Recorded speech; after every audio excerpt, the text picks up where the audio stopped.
Foundations of Amateur Radio. Whenever I go out to play radio, which is whenever I actually want to operate, I try new things. For example, I've experimented with different clocks to keep track of what time I made a contact.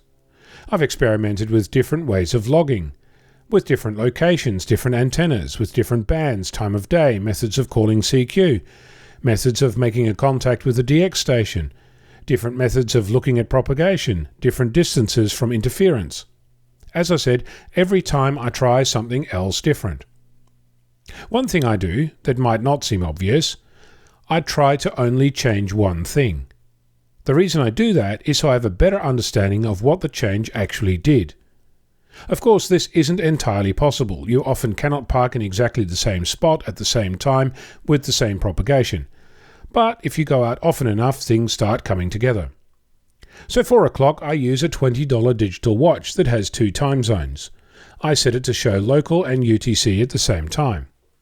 For logging, I use a spiral notepad.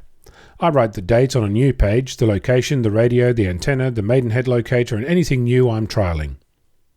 When I listen up and down the band, I'll write down each call sign I hear, their frequency, and a signal report. If I manage to make contact, which as a QRP station can be a rewarding challenge, I'll add the time, their signal report, and some other information they share, like their name and location. I'll also add 2 exclamation marks in the margin, so I know I need to log this contact in my logging software.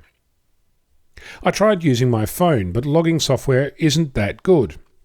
A computer runs out of battery before you make your first contact, or just goes to sleep when you need a signal report. And nothing beats looking at your wrist for seeing what time it is right now. Antenna-wise, I'm still fooling around with my monoband verticals. It's been over a year now, and while frustrating, I'm still learning about what they do and don't do. I ask most amateurs I come across about their opinion and have been given lots of great and some dud information along the way. All in all, most of my activity is about learning. Every now and then I manage a DX contact, and that's very rewarding. Meanwhile, the hunt for Morse continues. I'm Onno, VK6FLAB.